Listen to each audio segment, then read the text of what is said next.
नमस्कार व्यूअर्स, मैं हूं अमीश देवगन और आप देख रहे हैं देश का सबसे प्रभावी और सबसे देखे जाने वाला कार्यक्रम आर पार।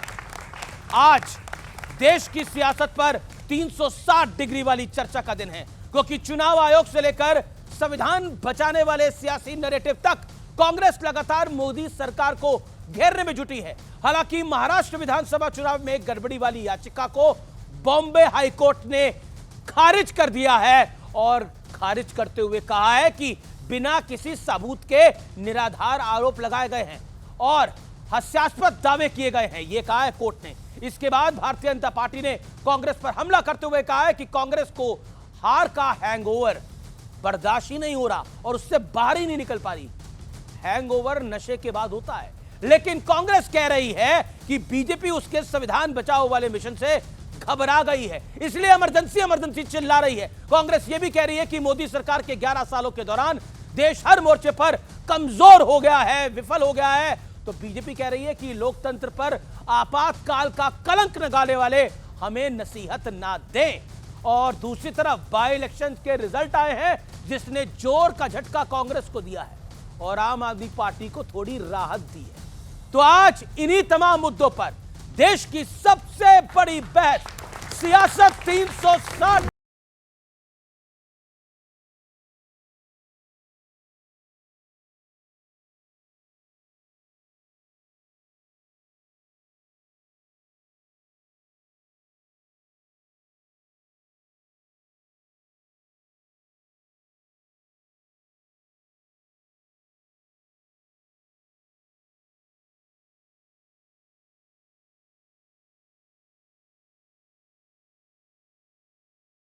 मालूम है सेक्युलरिज्म और सोशलिज्म की वो प्रस्तावना में नहीं थे पहले, तो क्या वो रहनी चाहिए प्रस्तावना में? ये विचार होना चाहिए। ये संविधान संशोधन करने का ऐसा खून कांग्रेस के मुंह लग गया कि समय समय पर वो संविधान का शिकार करती रही। सेक्युलर और सोशल शब्द तो डॉक्टर अंबेडकर, अगर वो उनकी सोच नहीं थी तो भला किस सोच के साथ ये शब्द जोड़े गए? संविधान पर हमला है। आदरणीय नीतीश जी, चंद्रबाबू नायडू साहब, जिनकी बिना पे ये सरकार आज सांसें ले रही हैं, उनको खुलकर सामने आना चाहिए। भारत का संविधान सोशलिज्म और गांधीयन प्रिंसिपल पे आधारित है, तो क्या उसे समाप्त करके अब गोडसे का सिद्धांत लाया जाए? इस बीच आपातकाल पर कांग्रेस ने अब तक का सबसे अजीबोगरीब स्टैंड लिया है। जिस नेता ने, जिस पार्टी की सरकार ने इमरजेंसी लगाई थी, संविधान के माध्यम से इमरजेंसी लगाई थी, संविधान के माध्यम से इमरजेंसी हटाई, 353 सीटें लेकर वही पार्टी, वही नेता फिर से आई। संविधान की धाराओं का उपयोग कर ही संविधान की हत्या का काम। ये सब हुआ और क्यों हुआ? ये एक परिवार के कारण। जब परिवार को राष्ट्र से बड़ा मानते हैं तो इमरजेंसी जैसे स्थिति आई। उधर महाराष्ट्र में फर्जी वोटरों वाले आरोपों की याचिका को बॉम्बे हाई कोर्ट ने खारिज कर दिया है। चुनाव आयोग ने 12 जून को चिट्ठी लिखकर राहुल गांधी को जवाब दिया था। चुनाव आयोग ने कहा, हमने राहुल गांधी के आरोपों पर 24 दिसंबर 2024 को भी चिट्ठी लिखी थी। आपके पास कुछ सवाल या मुद्दे हैं तो सीधे हमें लिखें या फिर चुनाव आयोग में आकर मिलें। कांग्रेस के ईगल ग्रुप यानी empowered action group of leaders and experts ने चुनाव आयोग को जवाबी चिट्ठी लिखकर पुराने आरोप दोहराए। सूत्रों के मुताबिक चुनाव आयोग ने इस चिट्ठी पर आपत्ति जाहिर की है। चुनाव आयोग की आपत्ति इस बात से है कि चिट्ठी पर किसी के हस्ताक्षर ही नहीं है। चुनाव आयोग ने कहा है कि मतदाता सूची की पीडीएफ कॉपी पहले ही कांग्रेस के अधिकृत प्रतिनिधियों को दी गई है। चुनाव आयोग ने यह भी कहा है कि जब तक विपक्षी नेता या कांग्रेस अध्यक्ष की आधिकारिक चिट्ठी हमें नहीं मिलेगी या कोई मिलने नहीं आएगा, तब तक ये साफ नहीं हो पाएगा कि असली मांग है क्या। कांग्रेस पार्टी को और उनके नेताओं को हार के हैंगओवर से बाहर निकलना चाहिए। सवाल है कि क्या सियासत के लिए देश हित की अनदेखी हो रही है?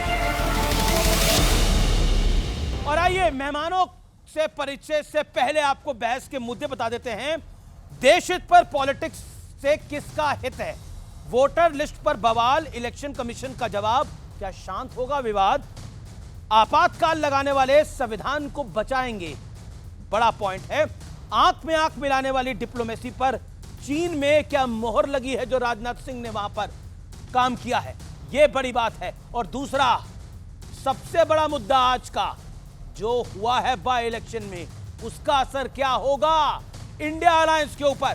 तो जोरदार तालियों से अभिनंदन है तमाम मेहमानों का। डॉक्टर अजय लोग, भारतीय जनता पार्टी के नेता प्रवक्ता, Somnath Bharti, former minister, former MLA, वरिष्ठ वकील, आपका अभिनंदन है। आम आदमी पार्टी के नेता अमित जमाई, आम आदमी पार्टी के नेता प्रवक्ता, विवेक श्रीवास्तव सीनियर लीडर लेफ्ट के हैं, मेरे साथ दीपक झा हैं कांग्रेस पार्टी के नेता प्रवक्ता, मेरे साथ जनता दल यूनाइटेड से जुड़ रहे हैं मिश्रा साहब, सत्य प्रकाश मिश्रा। जोरदार तालियों से आप तमाम लोगों का अभिनंदन है और जनता जनार्दन का अभिनंदन है। लोकतंत्र में जनता ही सबसे बड़ी होती है। सियासत का 360 डिग्री, तो सियासत का 360 डिग्री जब मैं शुरू करता हूं तो अजय लोग आप सामने आते हैं।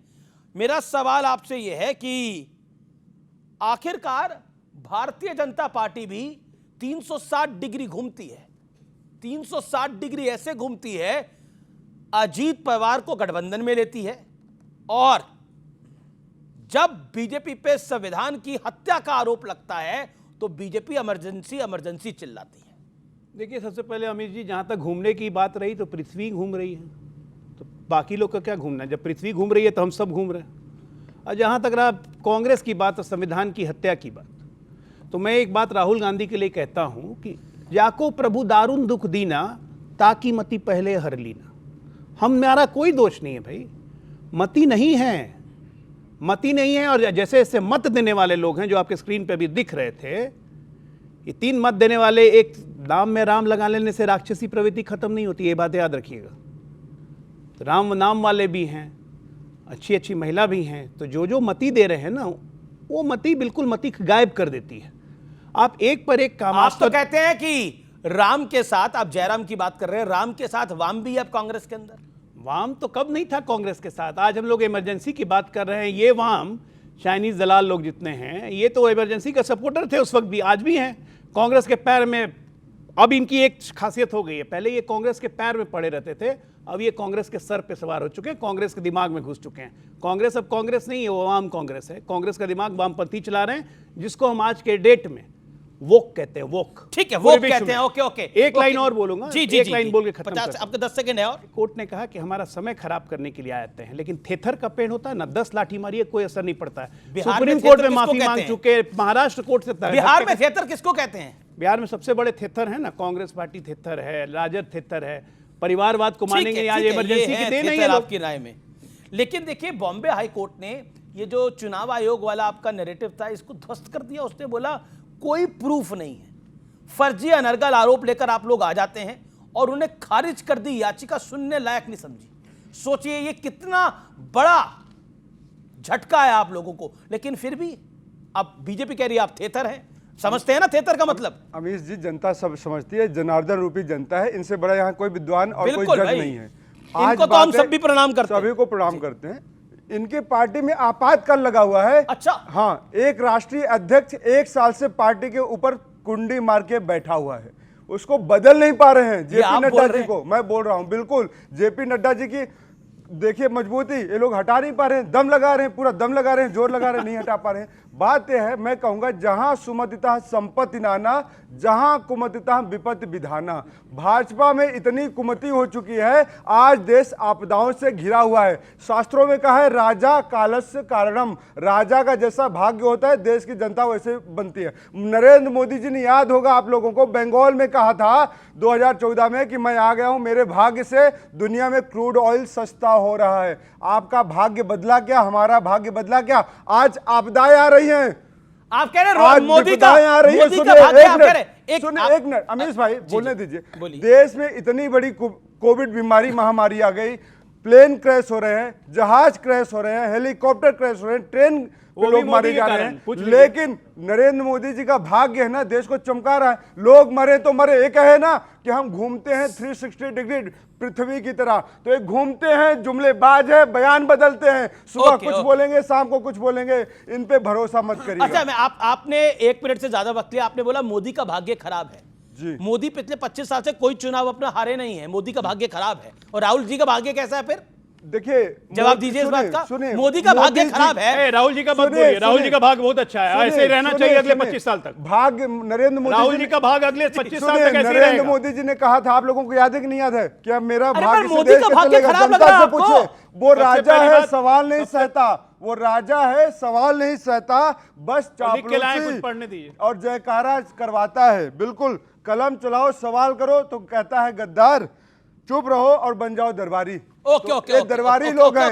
ओके ओके, अजय लोग, आप दरबारी लोग हैं। दिक्कत क्या है? और भाग्य खराब है मोदी जी का। मैं कांग्रेस का भाग्य खराब है, कांग्रेस एक नहीं जी, देश का भाग्य बिल्कुल खराब नहीं है, बर्दाश्त कर रहा है। ये 140 करोड़ लोगों का समर्थवान देश है। इस देश के, भारत के भाग्य के विधाता इस देश के युवा हैं, और उनका भाग्य उज्जवल है। देश का भाग्य खराब नहीं है।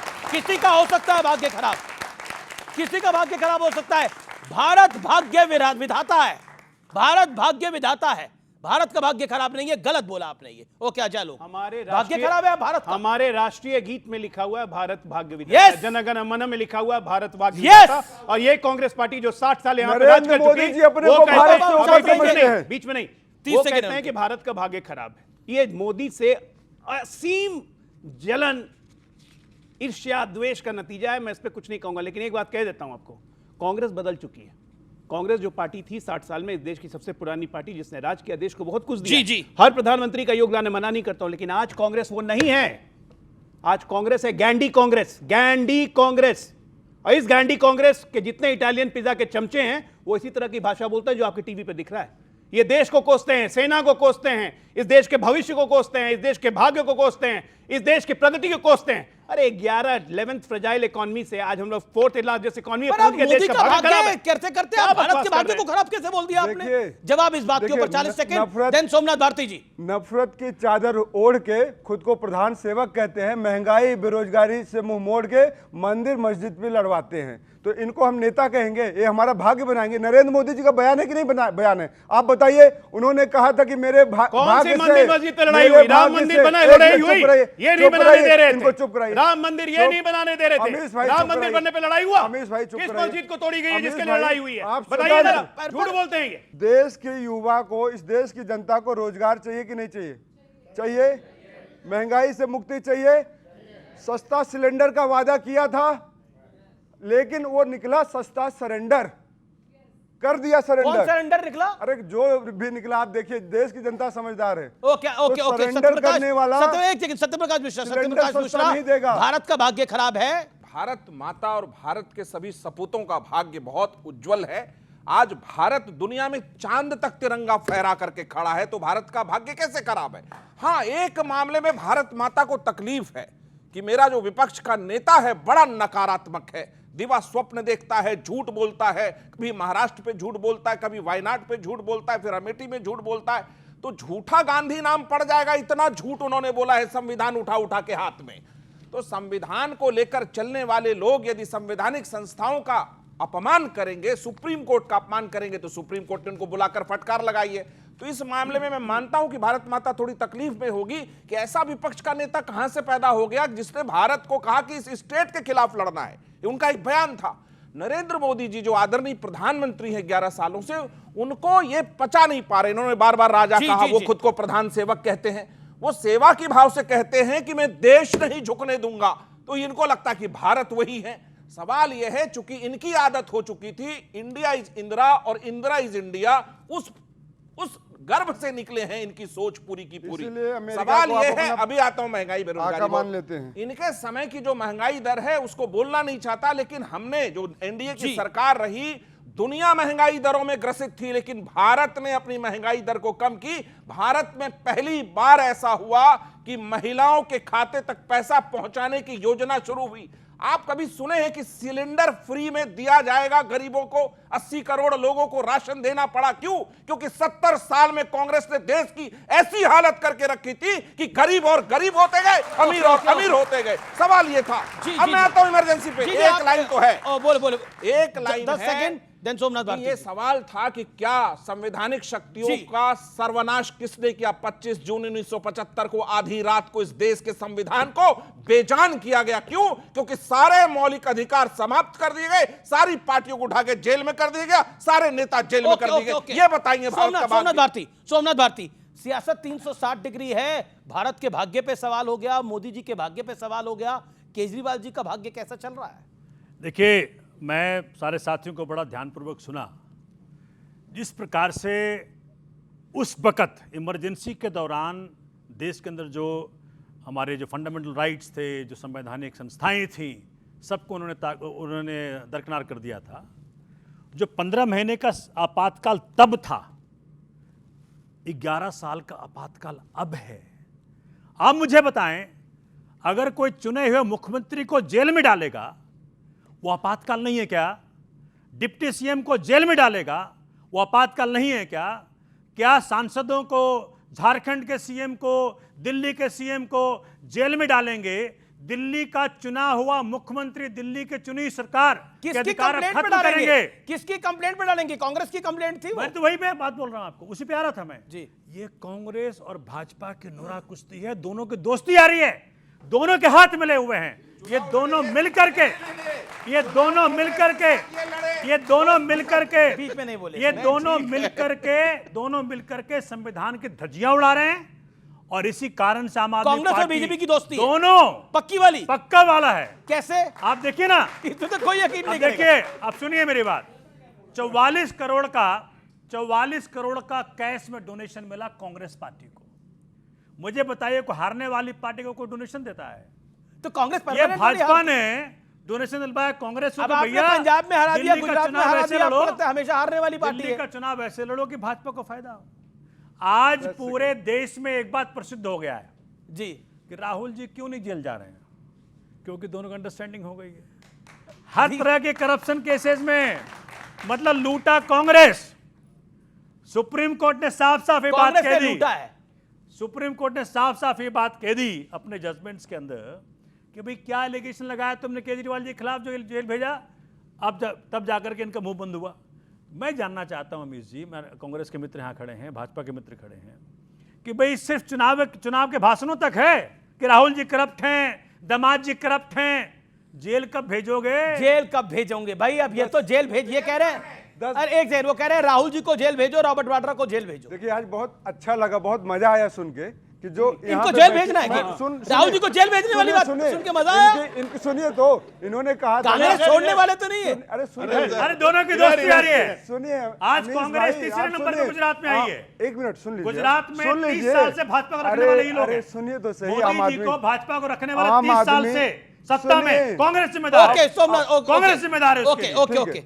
एक रामायण में तुलसीदास जी ने बहुत अच्छी चौपाई लिखी है, जान न जाए निशाचर माया, काल इन्हें में कहीं कारण आया। तो रावण जो था ना, माता सीता का हरण करने साधु के भेष में आया था। तो आम आदमी पार्टी का जो आज आसुरी प्रवृत्ति है, आज यहां बेनकाब हो चुकी है। इनको किसके साथ खड़े होना है, किसके साथ नहीं खड़े होना है, ये आज खुद भी अपने आप को बेनकाब कर चुके हैं। अब इन पे मैं कुछ कमेंट नहीं करूंगा। बात बताइए। एक मिनट सुनिए, एक सेकंड। अमीश भाई, लाखों लोग बेघर हो रहे हैं। अमीश भाई, झुग्गियां तोड़ी जा रही हैं। जी। क्या कांग्रेस ने आवाज उठाई? अच्छा, वो कह रहे राहुल गांधी को, राहुल गांधी के साथ एक सेकंड, राहुल गांधी ने मोदी के साथ साठगांठ कर ली है। ये तो अरविंद केजरीवाल ने पहले भी बोला था दिल्ली के चुनाव में, अभी भी सोमनाथ भारती बोल रहे हैं साठगांठ कर ली है राहुल गांधी ने मोदी के साथ, इसलिए वो जेल नहीं जा रहे हैं। जैसी करनी वैसी भरनी, झूठा आरोप लगा के लोग आए थे, आरोप लगा के, और खुद लाखों लोग बेघर हो रहे हैं। कांग्रेस एक सेकंड 10 सेकंड चुप करें इनको।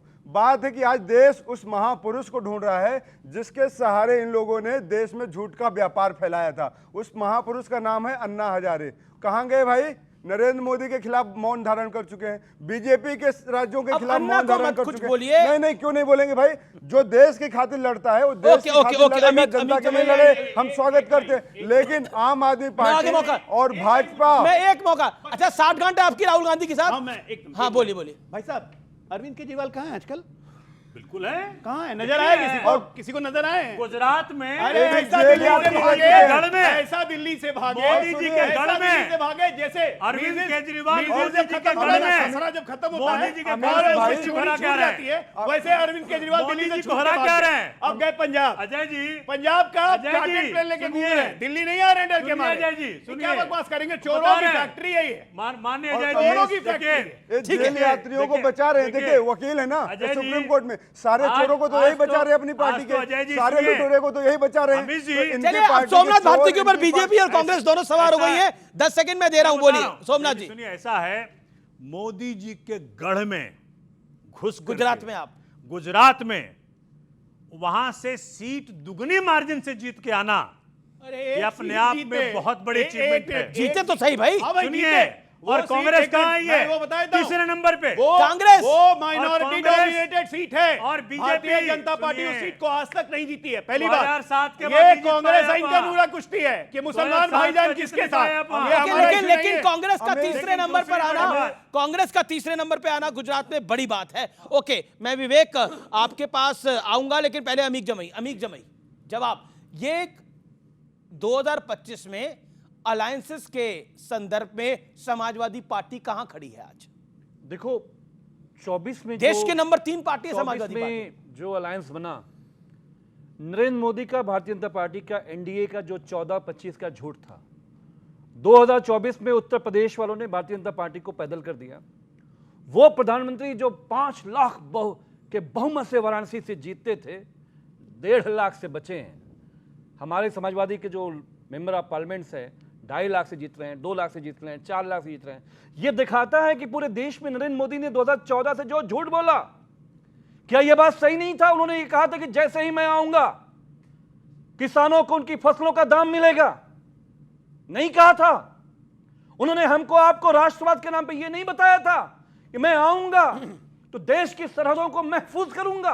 कांग्रेस अलायंस करिएगा। सरहदों का जो महफूज की बात थी, क्या चाइना से जो जमीन कब्जा हुई, नरेंद्र मोदी का मुंह जो, अरे पर चाइना को जमीन दी किसने थी? खुला अमीक भाई, तो चाइना ने कब्जा किया, नरेंद्र मोदी चुप, क्योंकि सबसे बड़े इन्वेस्टर जो चाइना है वो गुजरात में है। 2 करोड़ नौकरी नहीं कहा था मेरे बड़े बुजुर्गों, सब लोग बैठे हो नौजवानों, कहां है वो 2 करोड़ की नौकरी?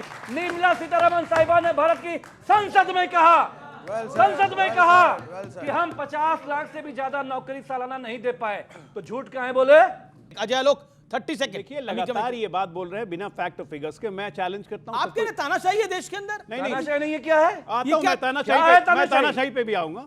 पहले तो एम्प्लॉयमेंट दिन रात आप मोदी को गाली देते हैं, बीजेपी को गाली देते हैं और तानाशाही है। ये प्रोग्राम आप इसलिए कर पा रहे हैं 2014 से समाजवादी नेताओं ने कुर्बानी दी थी, इसलिए आज आप प्रेस की स्वतंत्रता को इस्तेमाल कर पा रहे हैं। परिवार हम बोल पा रहे हैं, ये समाजवादियों की देन है। अरे एक मिनट, समाजवादियों की देन है। से लेके अभी तक ईपीएफओ के डेटा बिल्कुल सही कह रहे हैं आप, समाजवादी पार्टी समाजवादियों की ये देन है, लेकिन करंट समाजवादी पार्टी की ये देन नहीं है ना। वो समाजवादी पार्टी वैसी है, समाजवादी पार्टी थे जो परिवारवाद के खिलाफ समाजवादियों की वजह लोहिया थे।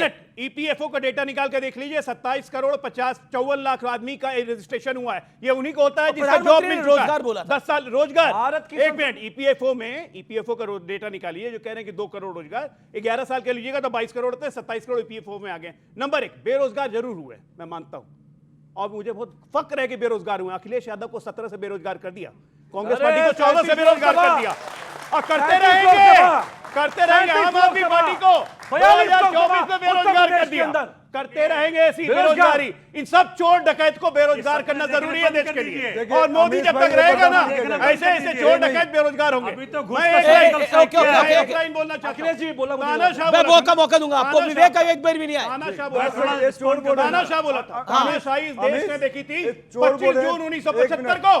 और बाय द वे, इमरजेंसी 15 महीने के लिए नहीं लगा था भाई साहब, 21 महीने के लिए लगा था। 21 महीने के लिए लगा था। जो इमरजेंसी है वो तो वास्तव में ही अभी भी देश में दिखाई दे रही है, अदृश्य इमरजेंसी दिखाई दे रही है। कैसे? मैं इसका प्रमाण देता हूं सर।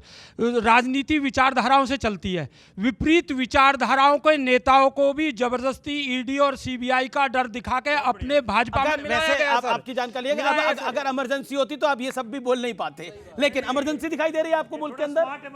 ओके, खड़े होकर कोई बोलना चाहता है? इमरजेंसी दिखाई दे रही है आपको? कोई इमरजेंसी नहीं है, आपने बिल्कुल सत्य कहा। अगर ऐसा होता तो ये भी नहीं बोल पाते और वो भी वहां से नहीं बोल पाते। जी, अगर इमरजेंसी होती तो ओके। तानाशाही आपको लगता है? इमरजेंसी का मतलब क्या होता है? जरा 25 जून 1975 की बात थी, जब 1 करोड़ 10 लाख लोगों की नसबंदी हो गई, प्रेस बंदी, मोर्चाबंदी, हर जगह पाबंदी लगती थी, जब 2.5 लाख सरकारी नौकरी से लेकर के मीडिया कर्मियों को जेल में डाला गया था, उसको कहते हैं तानाशाही। ये भारत के अंदर तानाशाही नहीं चल रही है। बहुत बढ़िया बात, बहुत बढ़िया बात। मैं आपकी बात आता हूं। ये देखिए, कांग्रेस, राहुल गांधी ने मोदी के साथ साठगांठ कर रखी है, इसलिए वो जेल नहीं जा रहे हैं। आम आदमी पार्टी कह रही है। विवेक बाबू, ये तब सोचना चाहिए था जब इंडिया अलायंस के पार्ट बने थे, तब नहीं दिखा किसी को कि लंबा इतिहास है कांग्रेस पार्टी का। कांग्रेस का होना इस मुल्क में जरूरी है।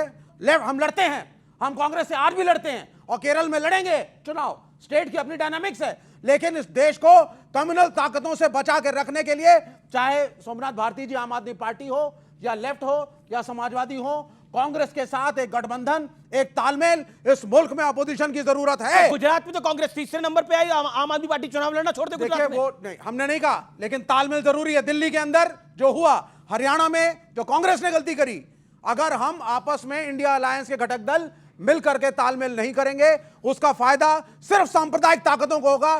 देश पिछड़ेगा, पिछड़ता चला जाएगा आपका देश। पंजाब में क्या करना चाहिए? आम आदमी पार्टी को सब कुछ बता रहे हैं, तो आम आदमी पार्टी को पंजाब में क्या करना है? आप फ्रेंडली कंटेस्ट जरूर करिए, लेकिन आप जैसे हम केरल में लड़ते हैं, पहले हम बंगाल में लड़ते थे, लेकिन हमारा मानना है बंगाल से एक्सटिंक्ट हो गए।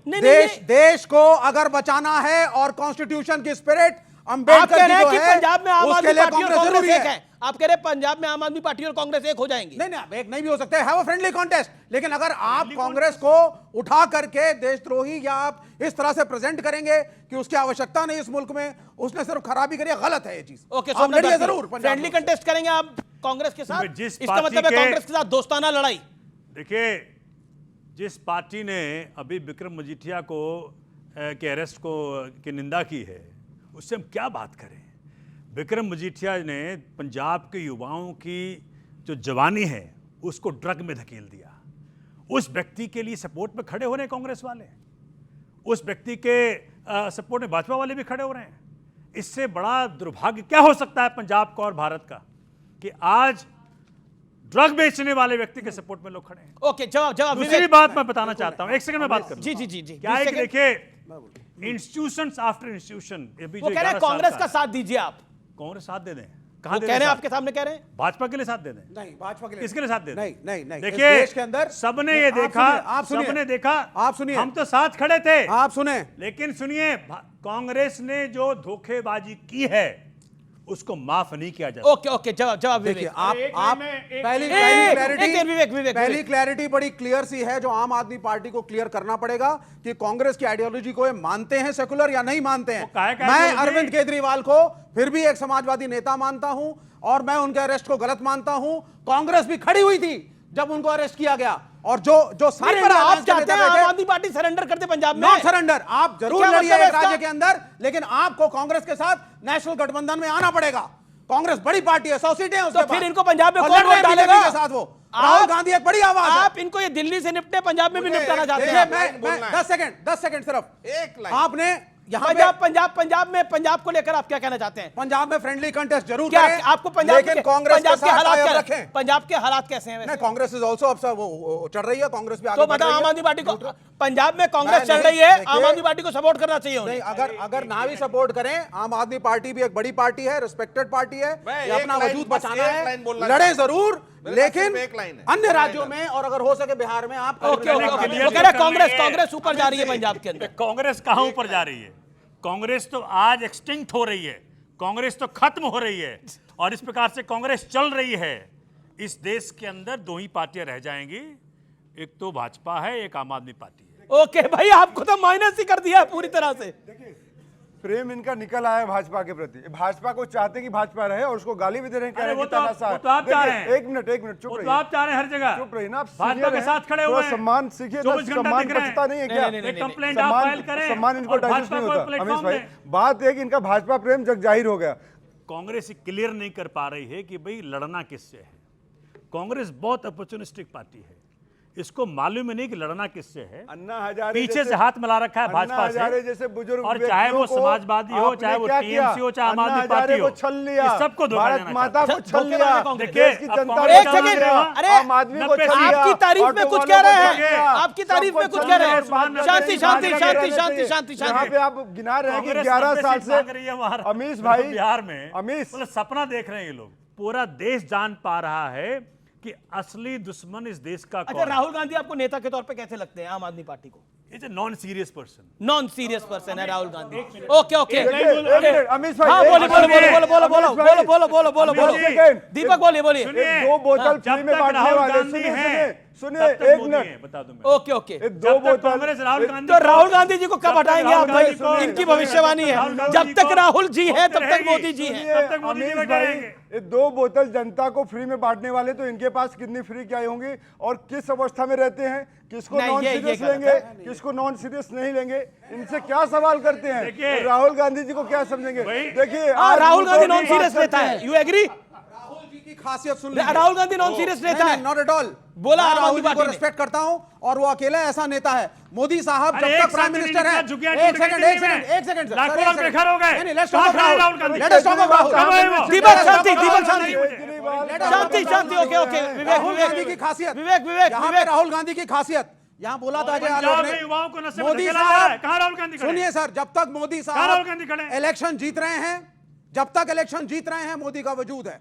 लेकिन नेता वो होता है जो अपना संघर्ष करके देश को दिशा देता है। क्या बात कर रहे हैं आप? राहुल नेता वो होता है जो चुनाव हारता जाए। ना ना ना ना, और मोदी चुनाव जीत रहा है तो वो तब तक उसका वजूद है। कमाल क्या लॉजिक है इसका मतलब? तभी महाराज लेफ्ट का ये हालात। ना बिल्कुल नहीं, तभी लेफ्ट के ये हालात। बिल्कुल नहीं।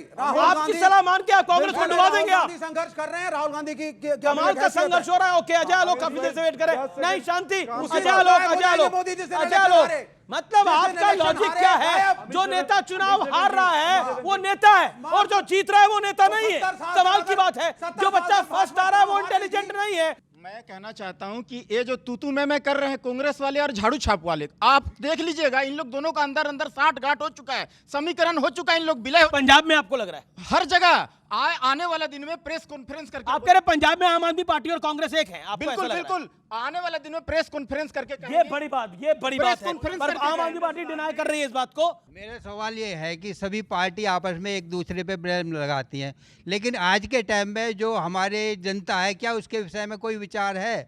जिस प्रकार से जो सरकारी योजना चल रही है, उन सरकारी योजनाओं को जो 60 साल का बुजुर्ग है वो तहसील में चक्कर काटता रहता है और उसकी वहाँ पे नहीं सुनी जाती, उन पे भी विचार हो। वो भी विचार हो। ओके ओके, अमित जमाई कुछ कहना चाहते हैं? अमित जमाई बोलिए। देखिए, मैं 2 बातें छोटी, ये अच्छा पॉइंट है। एक न्यू नॉर्मल है, सब ये मान रहे हैं कि दिल्ली में झुग्गियां टूट रही हैं। वो झुग्गियां नहीं है, गरीबों के महल हैं। लोग टूट जाते हैं एक घर बनाने में, बिल्कुल। तुम तरस नहीं खाते बस्तियां ढाने में। आपने, मोदी जी ने वादा किया था कि जितने भी इस देश के निवासी हैं उनको हम घर देंगे। क्या ये बात सही नहीं सोमनाथ जी? ये पूरा मामला केंद्रीय शहरी मंत्रालय से जुड़ा हुआ है। पूछना चाहूंगा मैं अजय आलोक जी से कि दिल्ली में जो गरीब गुरबा लोग बिहार के होंगे, यूपी से होंगे, पंजाब से होंगे, जिन्होंने मुश्किल से अपना घर बनाया होगा, अरे बांग्लादेश की जो बहन है ना, वो नरेंद्र मोदी की बहन है, ठीक है? चुप रहो अभी। तो ये जो घर है, जो टूट रहे हैं, ये जो घर, कोई नहीं बोल रहा है। ऐसा लग रहा है कि जैसे सीरिया में मकान गिराए जा रहे हैं। नंबर 2, एक छोटी बात, हमारे बुजुर्ग क्या कहना चाहते हैं? विद्या ददाती विनयम, बोलने का सर तमीज सीख लीजिए। आप पढ़े लिखे हैं। दिल्ली के लोगों को, अरे बांग्लादेशी रोहिंग्या, उनका जांच हुआ तब उनको उखाड़ के फेंक रहा है यहाँ से। बोलना नहीं, गुंडे नहीं है ये, भाजपा गुंडे। यूपी बिहार के लोगों को बांग्लादेशी बोल रहे हो? ये आपने इनको भाजपा गुंडे बोला। आप कहाँ पढ़ते हैं और आपका नाम क्या है? नहीं, आपने इनको भाजपा गुंडा बोला। ये आपका सवाल, आपको इनका सवाल पसंद नहीं आया, मेरा सवाल जवाब मत दीजिए, लेकिन इन्हें गुंडा बोल रहे हैं, बांग्लादेशी बोलोगे? दिल्ली विश्वविद्यालय से। क्योंकि इसने भगवा गमछा डाला हुआ तो गुंडा है ये। स्वाभिमान है, ये हमारा स्वाभिमान है। क्या आप कहाँ से हैं, आप क्या पर? और ये कॉलेज से हैं, आप कौन से कॉलेज से पढ़ाई कर रहे हैं? आत्माराम सनातन धर्म कॉलेज। आत्माराम सनातन धर्म कॉलेज दिल्ली यूनिवर्सिटी का कॉलेज है, बड़ा फेमस कॉलेज है। ये 2023 में एडमिशन लिया है। बाबू कहाँ रहने वाले, किस जिले के हो? दरभंगा जिला, बिहार। आप इनका इंटरव्यू ले रहे हैं। बिहार के गरीब गुरबा लोग उजाड़े जा रहे हैं। बिहार के गरीब गुरबा उजाड़े जा रहे हैं। नहीं, बिहार के गरीब गुरबा उजाड़े जा रहे हैं। भारत है, कोई अन्य देश के व्यक्ति आके नहीं रह सकते हैं यहाँ। लैंड जिहाद चल रहा है, उस पे जांच पे आप ओके, उसमें वो कह रहे हैं कि जो झुग्गियां तोड़ी गई हैं वो और ये बिहार के रहने वाले हैं। ओके, आप बैठिए। अब एक सेकेंड, ये व्यक्ति, ये लड़का बिहार का रहने वाला है, दिल्ली यूनिवर्सिटी में पढ़ रहा है, पॉलिटिकल ऑनर्स कर रहे हैं ना आप दिल्ली यूनिवर्सिटी के अंदर, और उनको कहा गया ये गुंडे हैं। मेरा अफसोस इस बात का है कि किसी भी नेता को किसी जनता है, ये वोट डालती है, किसी की भी बात पसंद ना आए आप जवाब ना दें, लेकिन आपने भी जो बोला, बोलने की तमीज, वो गलत था। आपने भी जो भाषा का इस्तेमाल करा उसको मैं गलत मानता हूं। लेकिन नीतीश जी के प्रदेश के लोगों का घर गिराया जा रहा है, 10 सेकंड सब चुप है, बीजेपी चुप है। मैं रिस्पॉन्ड कर दूं। मैं आपको मौका दूंगा। सत्यप्रकाश मिश्रा, देखिए, समाजवादी पार्टी अगर साइकिल चलाती है तो हवा में चलाना साइकिल बंद करे, क्योंकि एक्सीडेंट होगा। पहली बार इस देश में किस सरकार ने गरीबों का घर बनाया?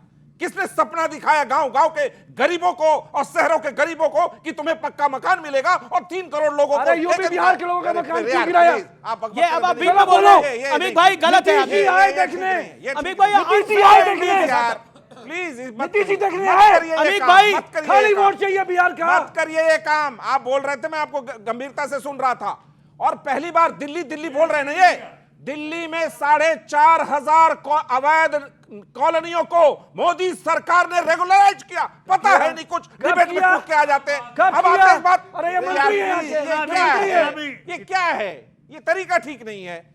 एक बात, आप अगर जनता में अगर आपका विरोध है तो जनता को बताएंगे तुम गुंडे हो। ये समाजवादी पार्टी का असली चरित्र आज इन्होंने बताया है। सवाल ये है अमित जी, ये जो इंडिया घमंडिया गठबंधन है, मैं विवेक जी की सलाह पर बहुत सहमत हूं कि वो कह रहे फ्रेंडली फाइट होना चाहिए। लेफ्ट तो बचा नहीं इस देश में, तो सनम हम तो डूबेंगे, तुम दोनों को भी ले डूबेंगे, यही विवेक जी की सलाह है। लेकिन इनकी मान कौन रहा है?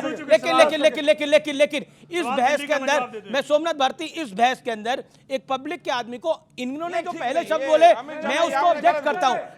लेकिन बाद में इनको गुंडा बोला गया भाजपाई, वो बहुत गलत था। क्या ये भगवा गमछा डाल के आया है? मतलब आपने मान लिया भगवा भारतीय जनता पार्टी का ही रंग है, मतलब भगवा गमछा डाल के आया, उसको गुंडा बोल दिया आपने। इनको क्या बोलेंगे? ये भी भगवा डाल के आई है, क्या बोलेंगे इस महिला को क्या बोलेंगे आप लोग? दोबारा मैं कह रहा हूं, क्या बोल रहे हैं? दिल्ली में जो मकान गरीबों के गिराए जा रहे हैं, उन यूपी बिहार के लोगों को अगर बांग्लादेशी बोलोगे तो बर्दाश्त नहीं करेंगे। कोई बांग्लादेशी अगर ओके सोमनाथ भारती कहना चाहे लोग, तमीज से रहिएगा। जो मेरा मित्र बोल रहे हैं यहाँ पे, अगर आप ऑब्जेक्ट करते हैं जो भाषा का इस्तेमाल हुआ उनके लिए, अगर सच्ची में बिहार के होते तो लाखों लोग, ये क्या तरीका? लाखों लोग, सुनिए एक मिनट रुकिए, क्या लाखों लोग जो गलत है, ये तरीका ठीक नहीं है। बिहार के आज बेघर किए जा रहे हैं, ये इनका बहुत अच्छा मकान तोड़े जा रहे हैं, बांग्लादेशियों को बिहारी बता हाई कोर्ट के ऑर्डर के बावजूद मकान तोड़े जा रहे हैं, ऑर्डर के बावजूद मकान तोड़े जा रहे हैं। इसका दर्द उन्हें होता है। बिहार किसी पे दूसरी बड़ी बात बता दूं, बिहार माननीय मोदी जी खुद कहते थे आपकी जरूरत नहीं है। बांग्लादेश के लोग कहां से, इनकी सरकार थी जो बॉर्डर की जिम्मेदारी है, बिहार और उत्तर प्रदेश के लोगों को सड़कों पर छोड़ दिया, सेंट्रल गवर्नमेंट की है। सोमनाथ भारती क्या हुआ? सरकार थी कोविड के दौरान बिहार और यूपी के लोगों को आराम से भगा दिया दिल्ली से, खाना नहीं दिया, किराया बोल के नहीं दिया, वापस जाना पड़ा अपने देश में। ये बताइए बिहार। पानी पीजिए। आज देखिए ये तो सोमनाथ जी, ये तो हुआ था दिल्ली के अंदर जब कोविड आया तो दिल्ली के लोगों को, दिल्ली में जो बिहारी और यूपी के लोग थे उनको सड़क पे छोड़ दिया गया था। ये हुआ था, लक्ष्मी नगर से गए थे, आनंद विहार से गए थे, जनकपुरी से गए थे। शांति।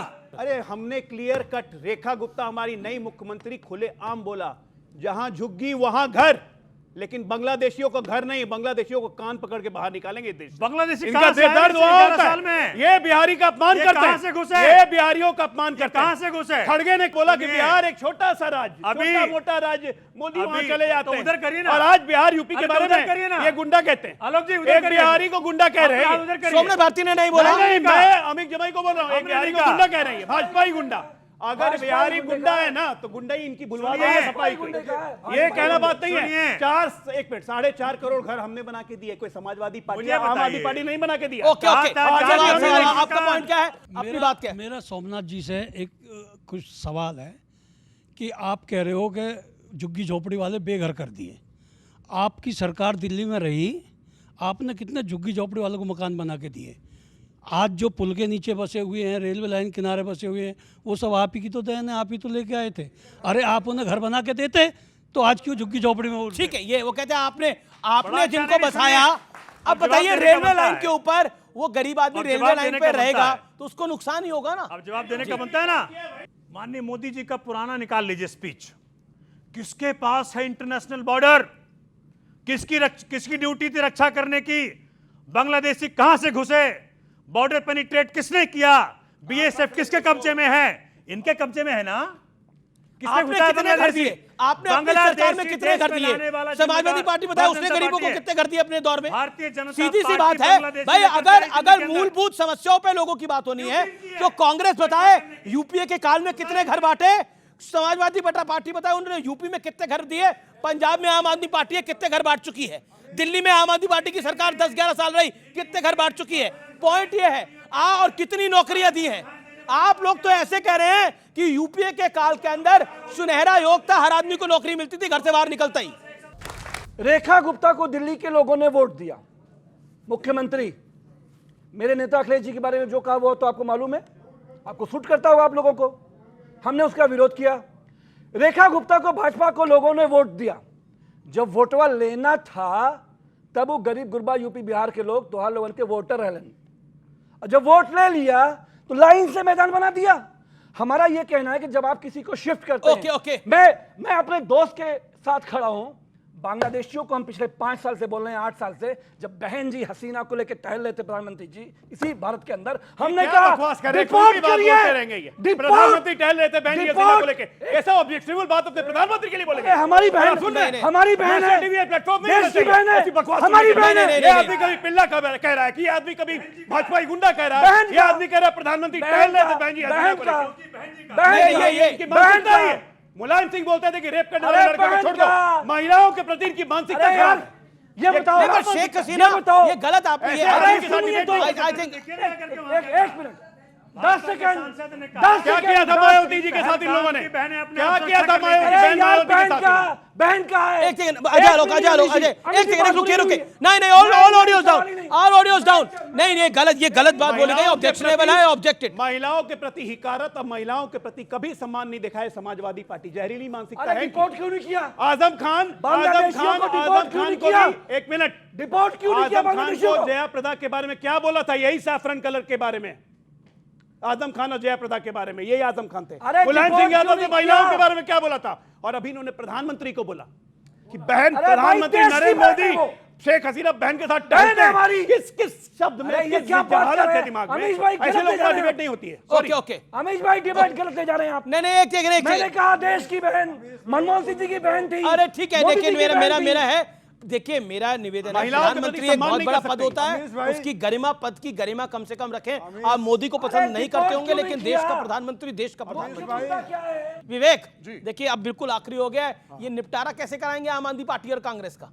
कुछ तो सोल्यूशन बताइए। सब बढ़िया चलेगा, इंडिया अलायंस एक होगा, छोटी मोटी चीजें हैं। और दूसरा देखिए, मैं आप कह रहे हैं पंजाब में एक होकर ही रहेंगे। आप सुनिए, पंजाब में कांग्रेस और आम आदमी पार्टी एक होंगे। पहली चीज वैसे इनकी एक भविष्यवाणी सही निकली थी, दिल्ली में आम आदमी पार्टी और कांग्रेस एक हो जाएंगे, पंजाब में एक होंगे। सोमनाथ भारती जी, पहली भविष्यवाणी सुन लीजिए।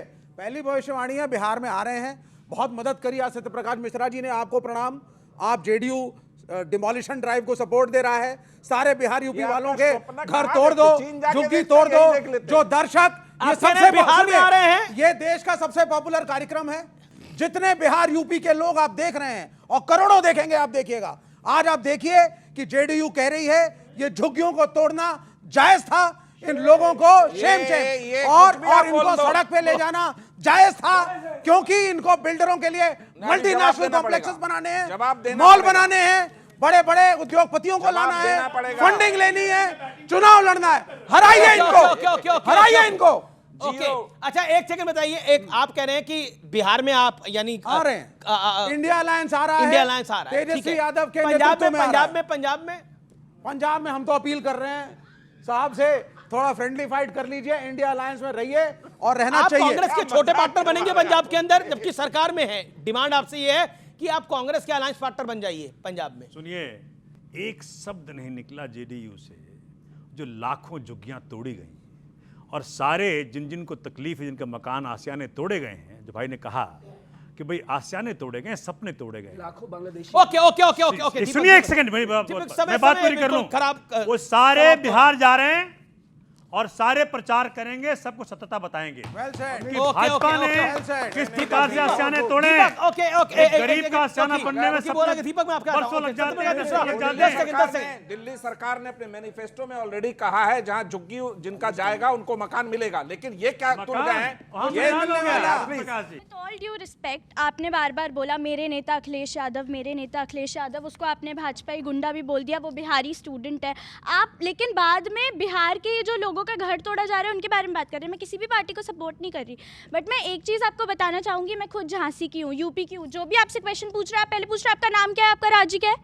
ये तो सही बात नहीं है ना? ये तो सही बात नहीं है। जवाब अमित भाई, अगर आपका मेरा घर सपनों के बाद तोड़ा जाता तो आपको, आपके वालिदैन को, माँ बाप को, मुझे, हम सबको बहुत तकलीफ आपने होती। नाम क्यों पूछा? लेकिन हमारे उत्तर प्रदेश में मेरे जो नेता हैं बेटा, बहन मेरी, उन्होंने लोहिया आवास, जानते हो 2.5 लाख का लोहिया आवास उत्तर प्रदेश के एक जिले में दिया। सवाल पूछा उसका जवाब दीजिए। मैंने इसलिए पूछा, मैंने इसलिए पूछा, देखो वो भगवा, उसने भगवा डाला हुआ था, वो मैंने इसलिए पूछा बेटा, अच्छा बता रहा हूँ। ओके, अच्छा सुनो। अरे तो मेरे भी साथ उसने वही सवाल पूछा, मैं ये नहीं बोल रही कि घर तोड़ना सही है या गलत, मैं सीधी बात ये पूछ रही हूँ कि इल्लीगल घर तोड़ना क्यों सही नहीं है भाई? अब किसी का मन करेगा यहाँ घर बना देगा क्या? आज का विचार, इंसान के अंदर जो समा जाए वो स्वाभिमान, जो बाहर छलक जाए वो अभिमान। सुख मनुष्य के अहंकार की परीक्षा लेता है, जबकि दुख उसके धैर्य की।